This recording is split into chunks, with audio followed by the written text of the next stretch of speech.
Hello, welcome to another edition of the Pace Report. I'm Brian Pace, reporting live here at the Jazz Standard here in New York City.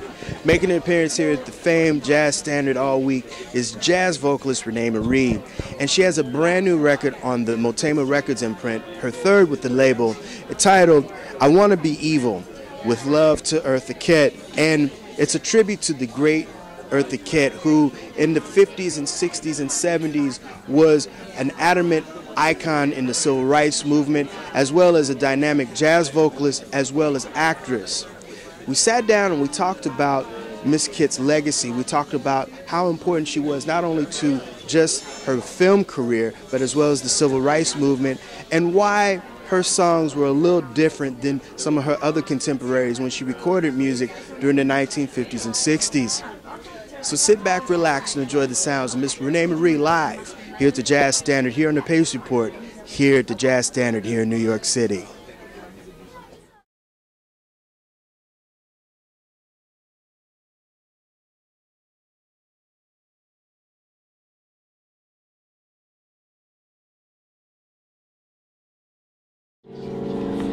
I've posed for pictures with ivory soap.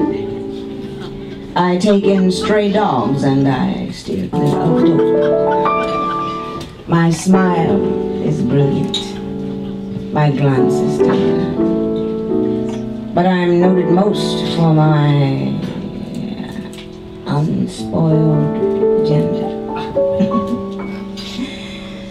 Prim and proper. A girl who's never, ever been kissed.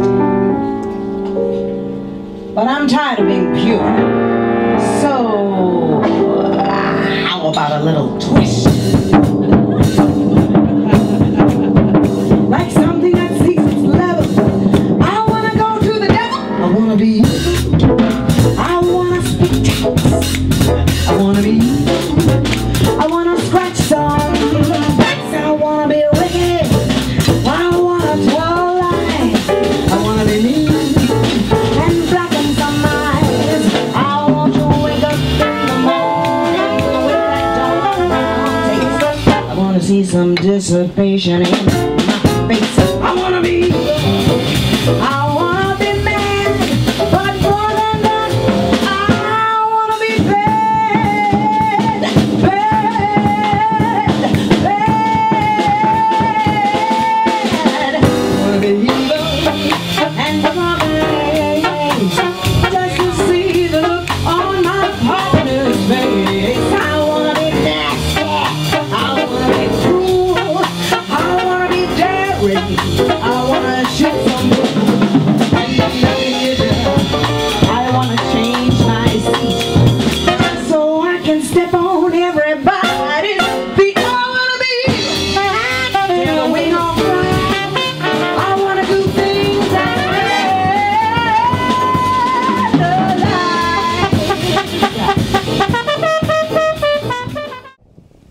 I Wanna Be Evil, with love to Eartha Kitt. Now, I've followed many vocalists, but I have not really heard anything done as a tribute record like you have done to Miss Kitt. How did this concept come about? Well, I wouldn't actually say it was a concept, Brian. It's probably given a little too much credit to call it a concept.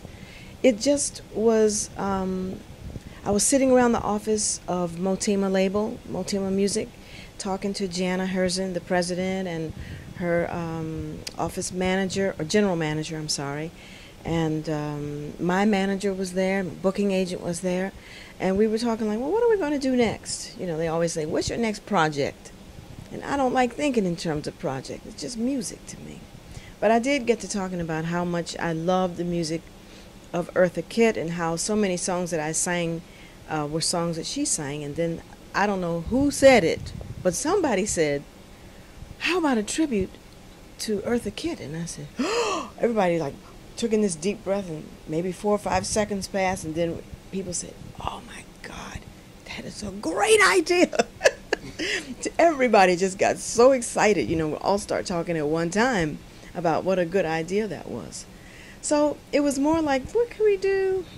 This, and then it just came out.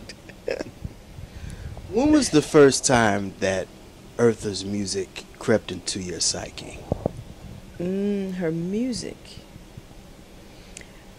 I don't know because I was hearing her or hearing someone sing C'est si bon and didn't realize it was Eartha Kitt until years later when I actually went to see her with my then manager. His name was John Facchino, and we came to New York and saw Eartha live at the Carlisle. And I heard the voice, and I said, oh, that's the voice of that song, C'est si bon. But more important than that was my first introduction to Eartha Kitt was the Batman series and seeing her as Catwoman when I was a little girl. That was my introduction, and oh boy, what an introduction that was.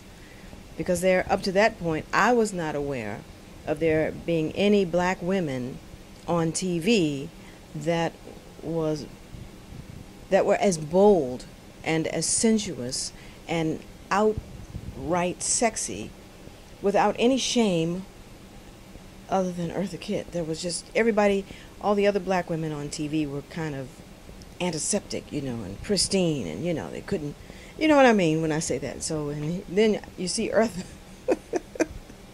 on there being a little vixen, and it's just like, what? But I didn't know that that was the same person as Eartha Kitt until I came to the Carlisle and saw her, and everything fell into place. My mouth stayed dropped open the whole time I was watching her. What was it about her performance and just the songs that she sang throughout her career that really differentiated her from some of the other jazz vocalists and also the pop vocalists at the time? I don't think I know enough about her or pop music and pop vocalists at the time to answer that intelligently. But I know that what I like about Eartha that I think stood out from any other singers that I'm familiar with or music of that time was just that she was so determined to be herself. And there didn't seem to be any shame in her game, She thought or realized perhaps, this is what I'm good at, this is what I do, this is the way I want to present it, and to hell with anybody that doesn't agree with it. They don't have to agree. That's just the way I am. And thank goodness she stuck to that. Because as I was reading her biography, it was clear that at the beginning, no record labels knew what to do with this woman. Because there was nobody that preceded, nobody with that type of persona. Do we have her sing this type of music, that? But it was when she became connected with Rene, this big band conductor and arranger. And he understood her, and he started putting these songs that he knew Eartha would do a great job of. And then that was it,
putting this record together and selecting the songs, your musicians had to be very, very important in capturing not only the emotions that you convey in what you're doing in the record, which is outstanding.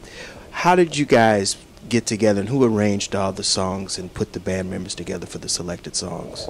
It was a group effort. Once we knew that we wanted to get Wycliffe on trombone and A.T.A. Charles on trumpet and Adrian Cunningham on the reeds and the flute, then someone in our core quartet suggested that A.T.A. do the arrangements, the horn arrangements. I didn't know that A.T.A. did that. They said, yeah, he's awesome. So I said, okay, we'll pick these 4 songs for A.T.A. to do arrangements for. And I just kind of talked it over with him, told him what I wanted. And then the other 6 tunes that some of the horns are soloing on and some are not, we talked it over as a quartet. Me and my group experimented truth. And we decided this one's going to be a swing and this one's going to have this feel. And just different people in the group came up with their own ideas of how to approach it, which is the way we try to do it all the time anyway. When we don't have any horns, it's like a group effort, and I ask their suggestions and advice, etc. So it was a really a great collaboration from the very start, and I'm really, really pleased with it. And you know, when we recorded it and heard all the music at one time, it was awesome. It was awesome. Everybody was like, "Oh my God, this is awesome!" You know, after you record the first song is done in the studio. Everybody wants to go into the engineer's room and listen. You know, everybody wants to, let's put the headphones down. Let's go hear it. And after we heard the first one, we was like, "Oh man, this is killing. This is gonna be great." And it is. I don't usually today say it like that outright of that this is a great CD about my own CDs. I might say, yeah, I like it, but it's different, you know? I don't know why. It just is. I use my eyes to invite you, my lips to delight you, and all of the charms of feminine wild to excite you. They say that I'm a witch, that I will release.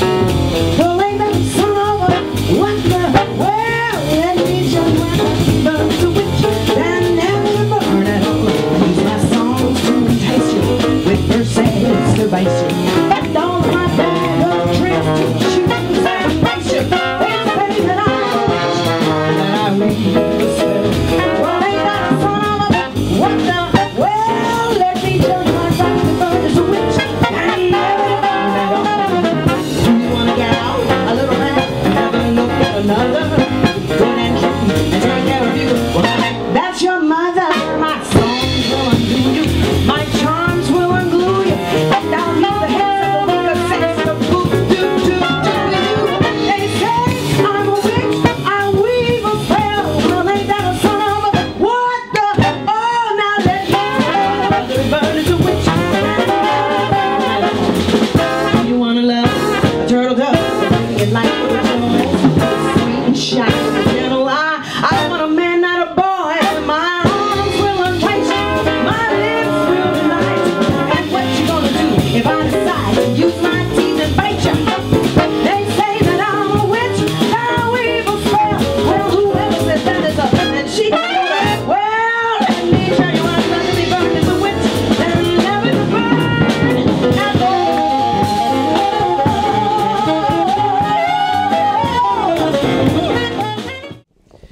You don't want to go back into something that we talked about just a second ago about her songs. Ceciban and Santa Baby were two of her those were her groundbreaking records. And from my understanding, when she recorded those, you said something about that they didn't really know what to do with her voice or just her as an entertainer. What was it about those 2 songs that really kind of made her an icon in a way 50, 60 years later? There's innuendo in Eartha Kitt's voice. She can take the same lyrics that someone else is singing and in a very subtle way get a totally different meaning across. And I don't think it was just the audio. I think it was also the fact of seeing her live, because she was a dancer before she was a singer, and she knew how to use her body and move her body to also get certain points across as she sang. And she had a very unusual face, big eyes, and this deep voice. Actually, she had a very deep voice, and she sang very low. Her range wasn't very big, so it wasn't that she had this great, majestic voice or anything, but she just knew how to work it. She could work with what she had, She knew what she had, and she knew how to work it, man. And and it would just seem to be like a natural thing. She wasn't trained in it at all. It just seemed to just pour out of her. And I think she really loved herself. I really do. I vividly remember the movie Boomerang, directed by the Hudlin brothers. And one of the things that I really loved about that movie, you look at it now, you had a really dynamic range of African American women, from the elder statesmen like her to the Halle Berry, the up-and-coming actresses. And some of her movies were kind of iconic, too. She was in the W.C. Handy story opposite Nat King Cole. Yes. Right. And she was also in Anna Lucasta with Sammy Davis Jr. That movie never came out, did it? Yes, it did. Did it come out? It eventually came out, but it's like, again, her career has had some highs and lows. And I guess where I'm going at it is that she really was beautiful. She had this talent, but again, she never really kind of crossed over to the TV and film side, except with the exception of Catwoman and Batman. Mm-hmm. In reading her biography, I wasn't aware that just as she was reaching her zenith and could have really made that big jump, that's when the civil rights movement took place. And this was something new to her. Up until that time, she had comfortably as a black woman could back then, spanned both parts of society. She was a black female and tried to appeal to black audiences. And she was also a black female who tried to not be too threatening to white audiences. But she lived in this white world of wealth and influence. She really could have had any man she wanted to, and she almost did. Yeah. Right. Charles Revson. Yeah. Exactly. Exactly. So imagine what that was like for her. And I think just when things really took that turn of civil rights and so forth, it took a lot of black Americans by surprise, but especially Eartha Kitt, because now how should she present herself? She could no longer play that siren, that sexy siren, because it wasn't relevant anymore. Everything was changing.